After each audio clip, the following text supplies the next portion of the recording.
Why is the government pushing for a quota then of the number of women on boards? The government trying to do something about this?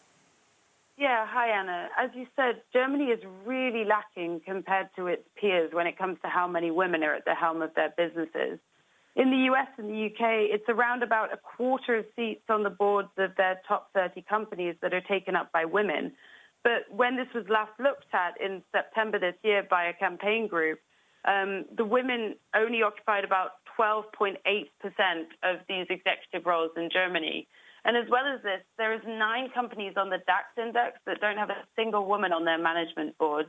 And these include brands like Adidas, which of course have a lot of female consumers, as well as some of the newer DAX members like Deutsche Wohnen and Delivery Hero. That's interesting, because that covers a number of sectors, doesn't it, the list you've just read out there. Will companies be impacted enough for this to actually make any difference on the ground then, Aggie? Well, that's kind of the question behind it, because this proposal is supposed to be implementing gender quotas for listed companies with more than 2,000 employees. But there is quite a significant loophole in that, which means that it would only be a requirement on boards where boards have more than 3 members on them. So in real terms, this would actually only make changes in about 30 of Germany's top 107 companies.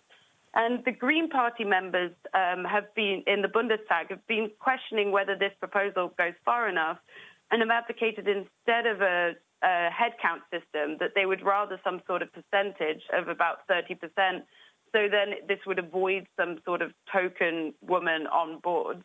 But when we spoke to Social Democrat politician Katja Maas, who's been pushing for this policy for years now, she still sees what they've done here as a historic achievement. This is what she had to say. Wir kämpfen ja als Frauen schon viele Jahrzehnte dafür. We've been fighting already for many decades so that women are not a foreign concept to the executive levels of German industry.